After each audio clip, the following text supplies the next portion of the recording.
In every toxic family, there is an unspoken script. One child is cast as the radiant sun, and the other is forced to play the shadow. My sister, Valeria, was the sun.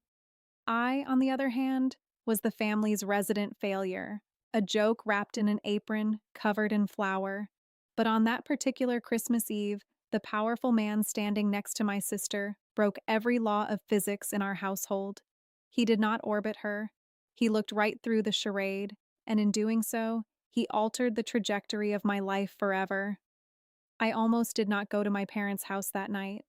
I only caved because my mother laid the guilt on thick, insisting that Valeria was bringing her new boyfriend and the whole family had to be there to witness her latest triumph.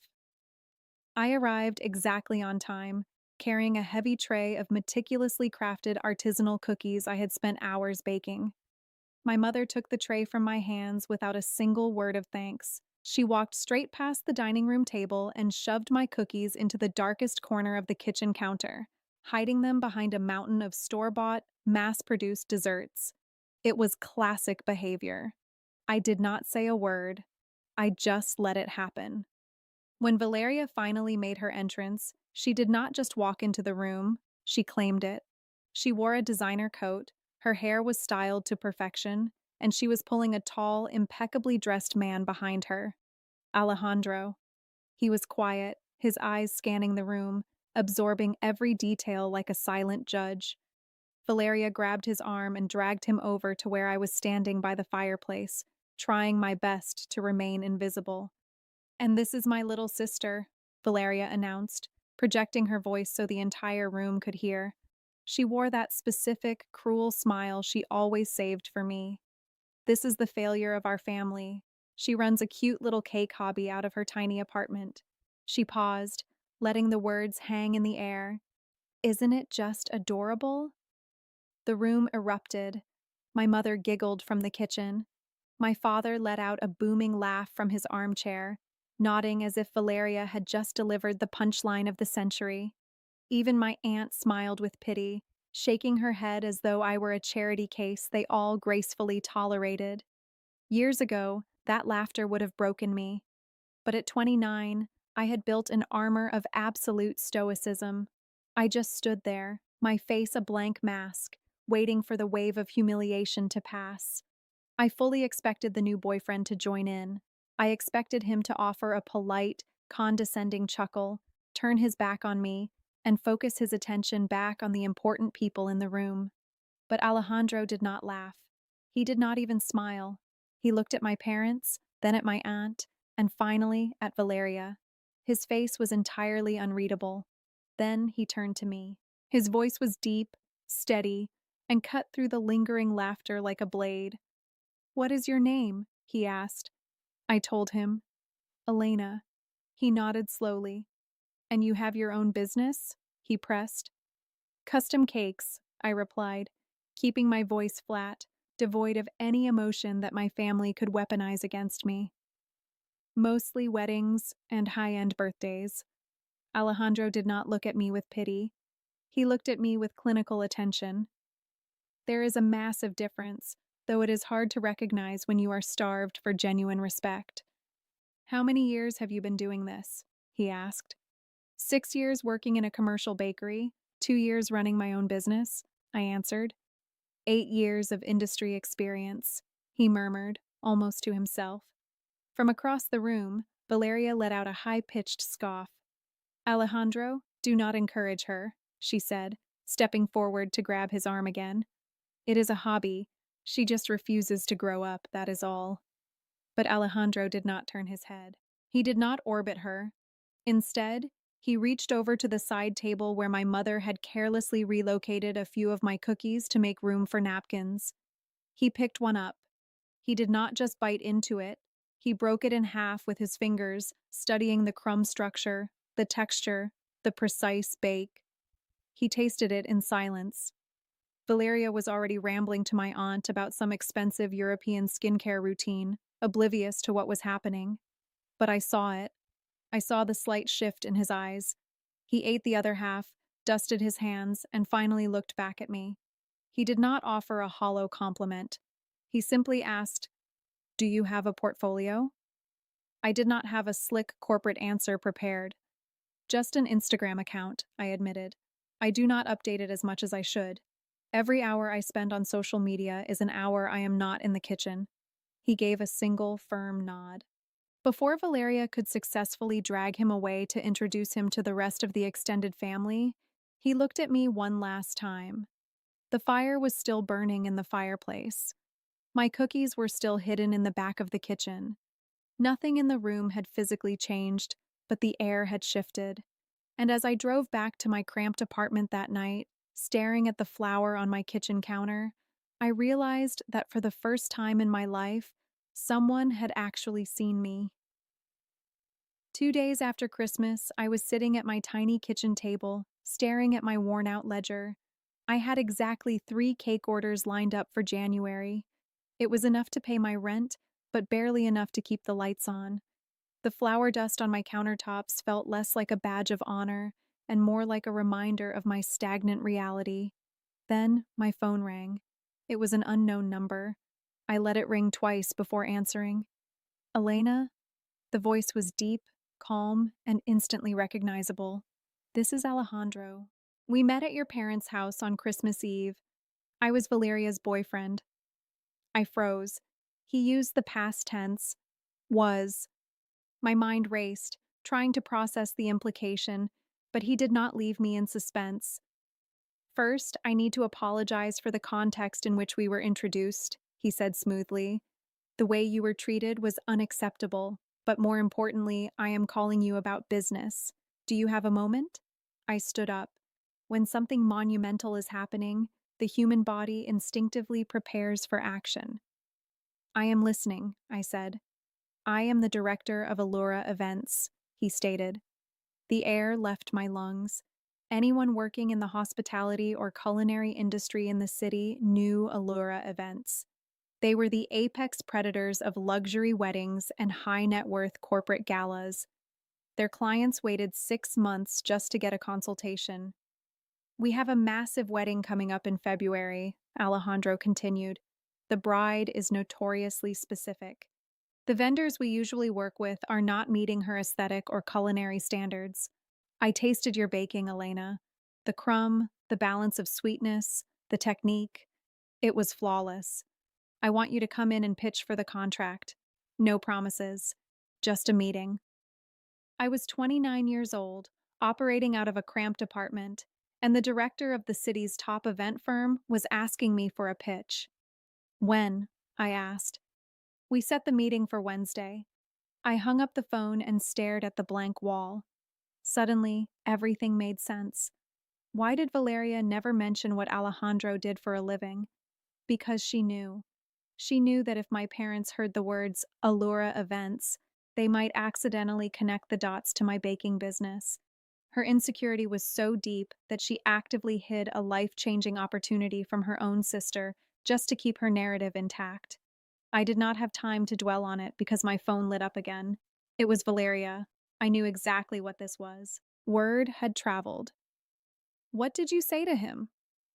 Valeria's voice was low, tight, and vibrating with a terrifying kind of calm. It was the tone she used when she wanted to inflict maximum psychological damage. I didn't say anything, I replied evenly. He asked me a question about my work, and I answered it. Do not play games with me, Elena. Alejandro and I are going through a rough patch.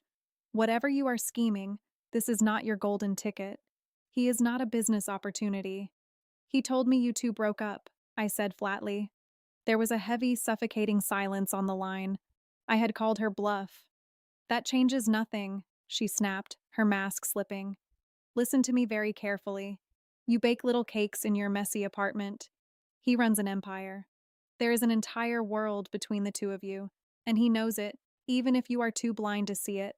Cancel the meeting. I absorbed her venom. Years ago, I would have cried. I would have believed her. But today, something inside me had calcified into iron. I have a business meeting on Wednesday, I said, my voice steady. If I fail, neither of us loses anything, but I am not canceling. I hung up. 10 minutes later, my mother called. The cavalry had arrived to protect the golden child. Elena, you are being incredibly selfish, my mother started, skipping the greeting entirely. Your sister is heartbroken. Alejandro is her ex-boyfriend. You cannot possibly take this job. It is a betrayal to this family. Mom, I interrupted. Alejandro is the director of Allura Events. He is offering me a chance to bid on a contract that could change my career. Are you telling me to throw away my livelihood to protect Valeria's ego? There are other jobs, my mother deflected. Why do you always have to be so difficult? Why must you always provoke her? If you are calling to discuss my business margins or my supply chain, I have time, I said coldly. If you are calling to manage Valeria's feelings, I have to go back to work. Goodbye. I ended the call and flipped my phone face down.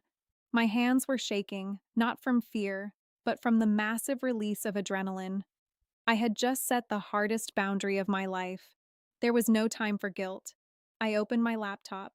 I knew my modest Instagram page would not impress a luxury firm. If I was going to walk into Allura Events, I needed to speak their language. For the next 48 hours, I barely slept. I transformed my kitchen table into a war room. I did not just print out photos of my cakes, I built a comprehensive business proposal. I calculated ingredient costs down to the gram. I researched wholesale suppliers for high-volume orders. I mapped out a logistical timeline for safely transporting multi-tiered cakes across the city. I drafted contingency plans. I was not just a girl who baked in her apartment anymore. I was a professional preparing for the biggest pitch of her life. On Wednesday morning, I put on my sharpest blazer, tucked my meticulously bound 12-page proposal under my arm, and walked through the gleaming glass doors of Allura Events. I was terrified. But as I stepped into the elevator to meet Alejandro, I knew one thing for certain. My family had tried to bury me in the dark, but they forgot I knew how to grow in the dirt. The reception area of Allura Events was a masterclass in intimidation. Polished marble floors, minimalist floral arrangements that probably cost my monthly rent, and a receptionist who looked like a runway model. I sat on a velvet sofa, clutching my 12-page proposal, my heart hammering against my ribs. I fully expected Alejandro to send an assistant to fetch me. That is the standard protocol for executives. But the glass doors opened and Alejandro walked out himself. He wore a sharp charcoal suit, no tie, exuding a quiet, commanding authority. He extended his hand, his grip firm and strictly professional. "Elena, thank you for coming," he said. He led me to his office. It was devoid of vanity, no flashy artwork, just meticulously organized files, a large screen, and 3 framed photos of immaculate event setups. He gestured for me to sit across from his desk. Without small talk, he opened my portfolio. He did not rush. He studied the images of my work, the 3-tiered fondant cakes, the delicate petite fours. I did not narrate. I had learned a long time ago that if your work is truly good, you do not need to translate it. After reviewing the photos, he leaned back. "You do all of this alone?" "Yes. For larger orders, I hire experienced day labor assistants," I answered, keeping my voice steady. "Do you operate out of a certified commercial kitchen?" "I am currently renting hourly space in a fully certified commercial facility to handle volume," I replied. It was the truth, framed in the best possible light. Alejandro nodded, seemingly satisfied. He opened a sleek folder on his desk and slid a single sheet of paper toward me. "The wedding in February is for a client named Isabella Vance. She is old money, highly influential, and demands absolute perfection. Her budget for dessert and pastry is $8,000. I kept my face completely blank. $8,000. That was more than I usually grossed in 4 months. She wants a 4-tier main cake, 12 varieties of petit fours, a complete dessert station for 200 guests, and a separate presentation for the head table," Alejandro continued. "Everything must have absolute visual cohesion. Are you prepared to bid on this?" I did not flinch. "May I see the aesthetic reference?" I asked. He handed me 3 printed photos. The palette was off-white, sage green, and a very specific muted terracotta. The flowers had to be handcrafted sugar, not fondant. The textures needed to look organic, almost effortless, which I knew required the most punishing level of technical skill. I can do this, I said. Alejandro looked at me, his gaze analytical. There are 200 high-profile guests, Elena. This is not a backyard reception. I am aware of the scale, I replied, meeting his eyes directly. That is exactly why I want the contract. For a fraction of a second, the tension around his eyes softened. It was not a smile, but it was a recognition of competence. I need your formal proposal by Friday at 6 p.m., he said. You will have it by Thursday at 5 p.m., I countered. I left the building, walked 2 blocks, and finally leaned against a brick wall, letting out a breath I felt I had been holding for 20 minutes. $8,000. I pulled out my phone and opened the calculator app. Right there on the sidewalk, my brain went to war. I calculated raw ingredients, hours of labor, the cost of renting the commercial kitchen for 3 solid days, specialty packaging, and refrigerated transport. The margins were incredibly tight given the massive scale, but it was mathematically possible. I submitted my 12-page technical proposal on Thursday at 4:30 p.m. It wasn't a glossy, graphic-designed masterpiece, but it was brutally precise. I detailed the structural integrity of the 4-tier cake, the timeline for the sugar work, and the exact sourcing of my premium ingredients. On Friday morning, Alejandro called. Isabella wants to meet you on Monday. We are moving forward. Monday morning, I sat in a sleek conference room inside Allura Events. Isabella Vance walked in. She was 41, with razor-sharp features and the aura of a woman who was used to firing people. She carried a binder and a handwritten list of 16 specific demands. Alejandro sat in the corner of the room, taking notes. He did not lead the meeting. He threw me to the wolves to see if I could survive. I do not care about scale, I care about cohesion, Isabella stated, not bothering with introductions. I want the dessert table to look like an organic extension of the floral arrangements.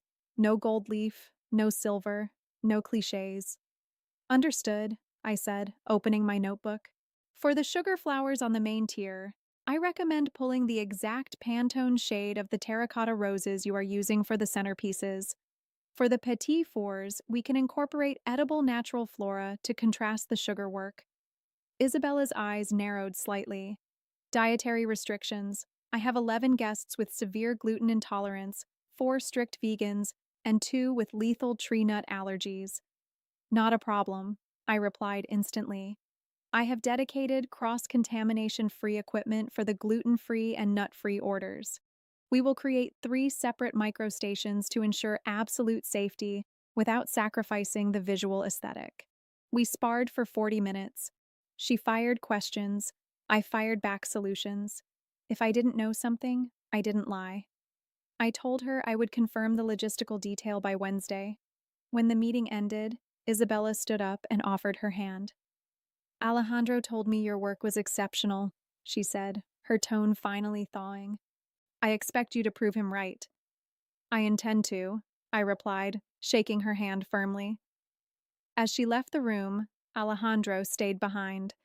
He closed his notebook and looked at me. Most vendors find her terrifying.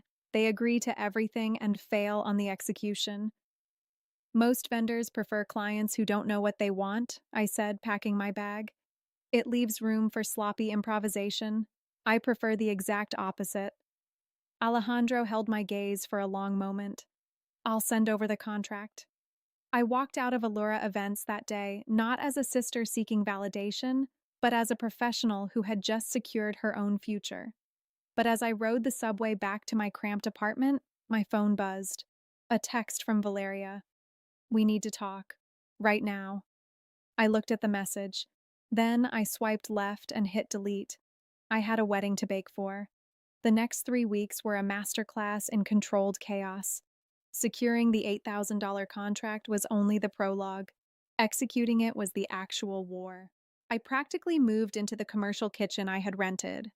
My apartment became nothing more than a place to shower and sleep for 4 hours a night.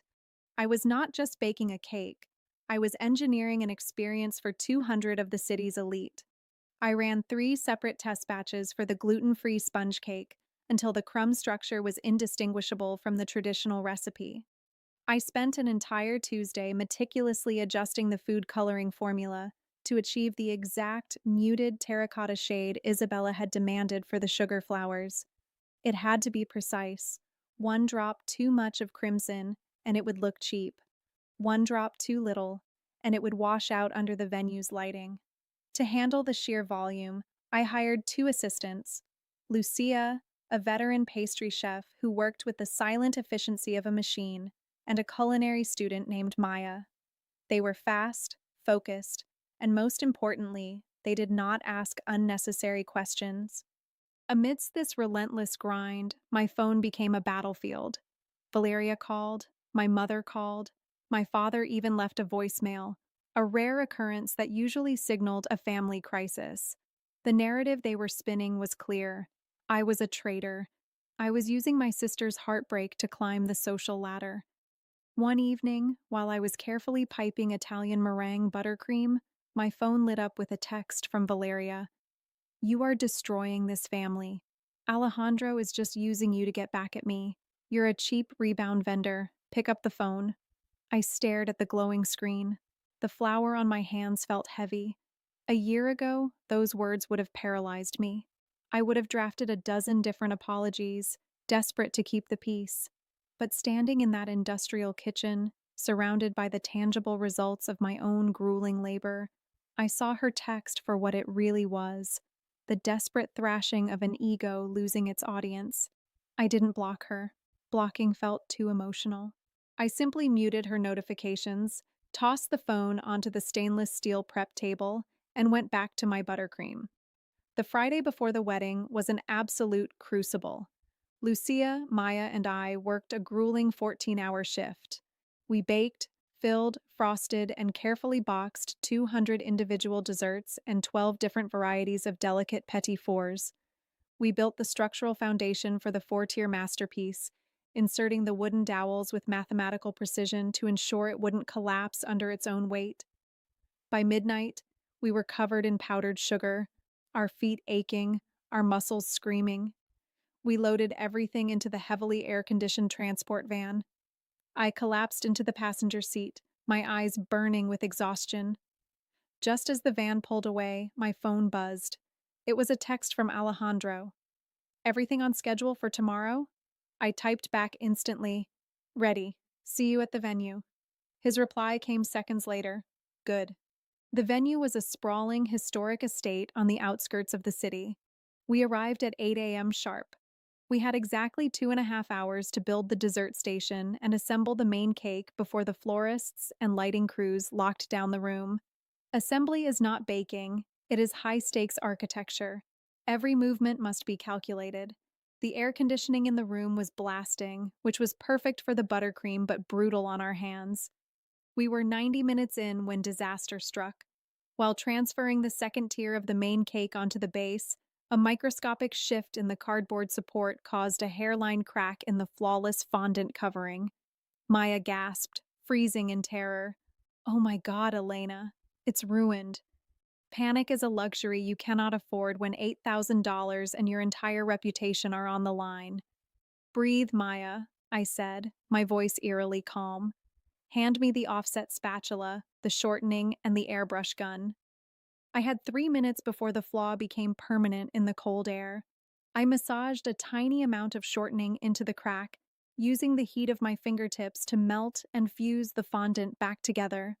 With the offset spatula, I smoothed the surface until the seam was invisible, then hit it with a microblast of pearlized airbrush color to blend the matte finish.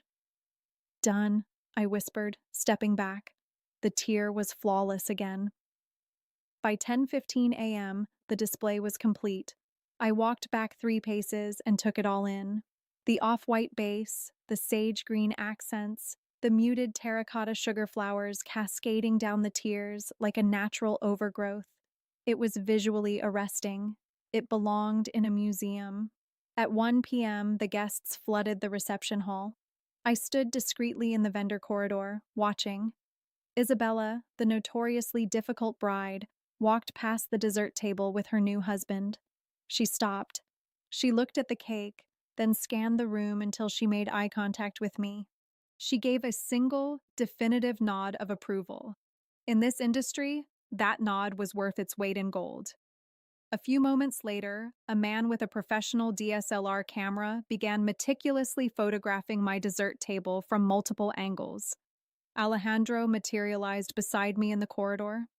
He is a photographer for Lux Nuptials magazine, Alejandro said quietly, his eyes on the photographer. He asked who designed the pastry station. I pulled a sleek, minimalist business card from my apron pocket. I had ordered them 3 days ago.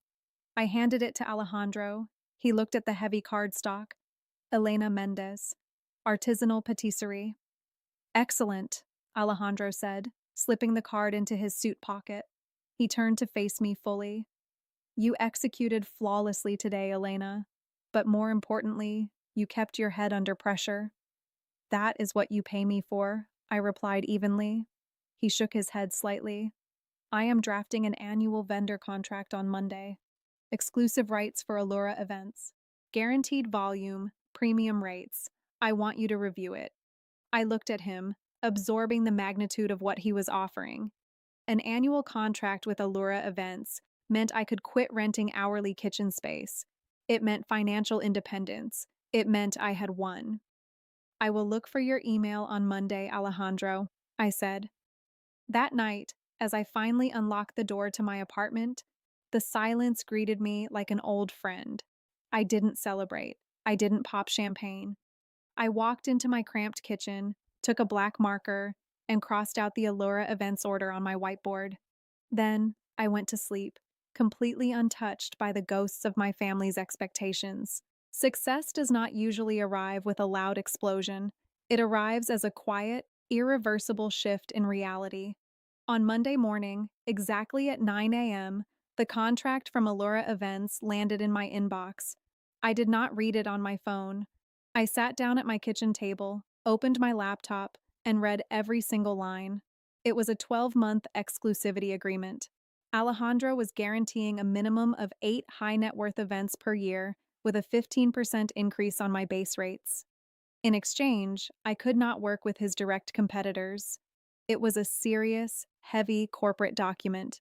There was no fine print designed to trap me. It was purely transactional, rooted in mutual profit.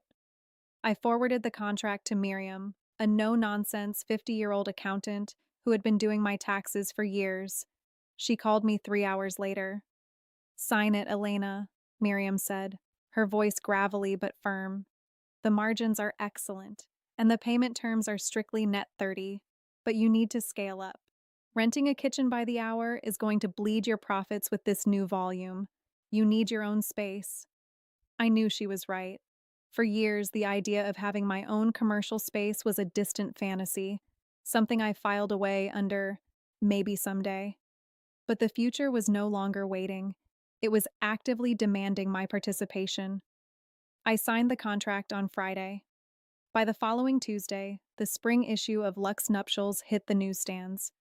Isabella sent me a text at 10 a.m. with a photo of page 18. There it was, a full-page spread of my 4-tier terracotta masterpiece and a close-up of the delicate petit fours. The caption read, "Pastry design by Elena Mendez, an independent artisan specializing in high-end, bespoke culinary aesthetics." I had never used those words to describe myself. Someone else had chosen them for me, based entirely on the undeniable proof of my work. That afternoon, my phone rang incessantly. 3 new client inquiries, an email from a prestigious wedding planner wanting to add me to her vendor list, and a text from my aunt. I saw the magazine. I had no idea you were this good. Happy for you.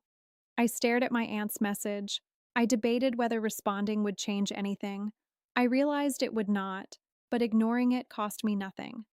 Thank you, I typed, and immediately went back to work. Within 2 weeks, I signed a commercial lease on a small, unassuming storefront in a quiet neighborhood. It had terrible foot traffic, but I did not need walk-in customers. I only needed the pristine stainless steel kitchen in the back.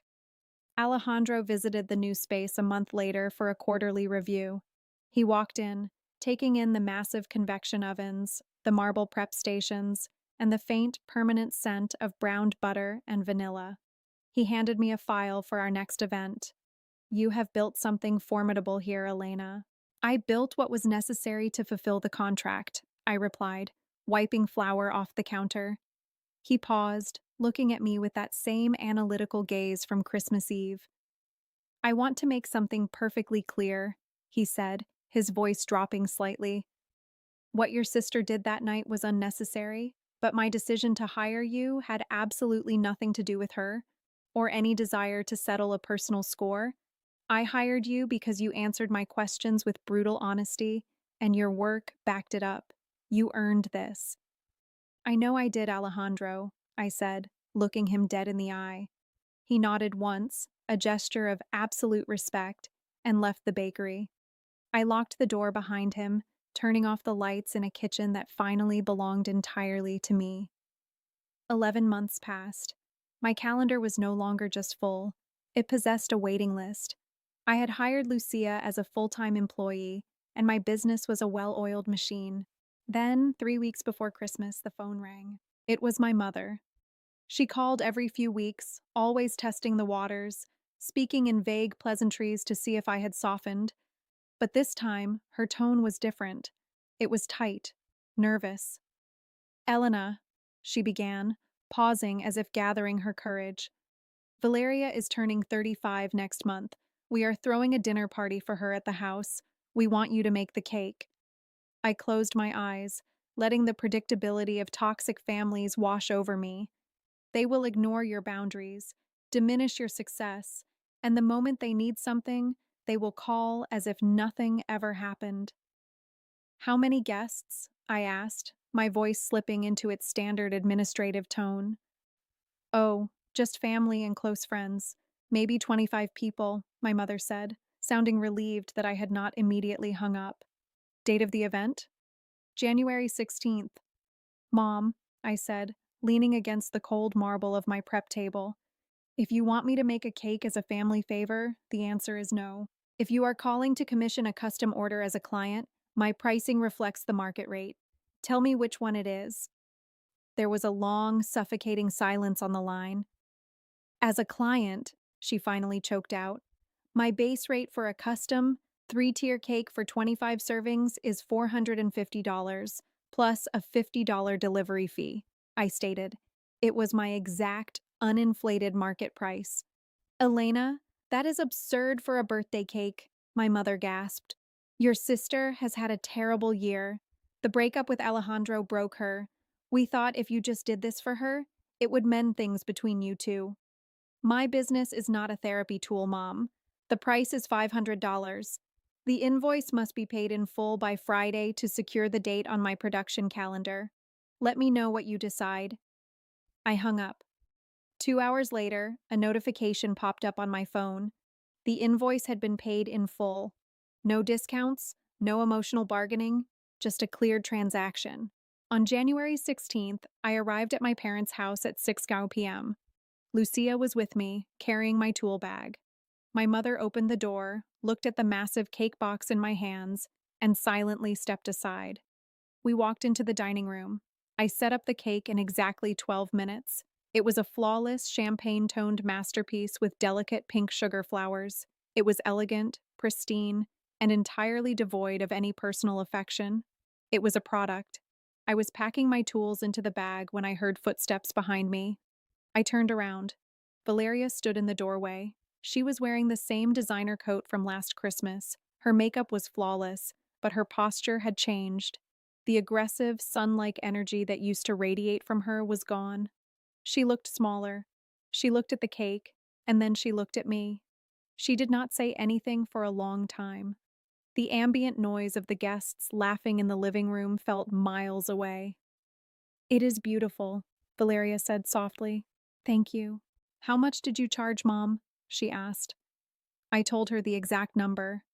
She slowly nodded. I am not going to ask you to forget what happened, Valeria said, her voice stripped of its usual theatrical edge. I just wanted to tell you, I saw the magazine. I saw the Allura events galas. You always knew how to do this. You were always brilliant. She swallowed hard, her eyes dropping to the floor.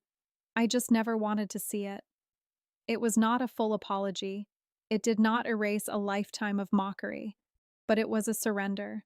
She was standing in the dining room, stripping away her own illusion, admitting that she was the one who was left behind. I did not gloat. I did not hurl insults. The ultimate revenge is not screaming at your enemies. It is reaching a height where their words can no longer touch you. I know, I said calmly. I picked up my empty box, nodded to Lucia, and walked out the front door into the crisp winter air. As I started the engine of my car, my phone connected to the Bluetooth. Alejandro was calling. I answered it on speaker. Elena, the corporate client for the March Gala wants to double the dessert order. Can your kitchen handle the volume? I looked at the road ahead of me. The streetlights illuminated the path forward. There was no hesitation, no doubt, and no shadows left to hide in.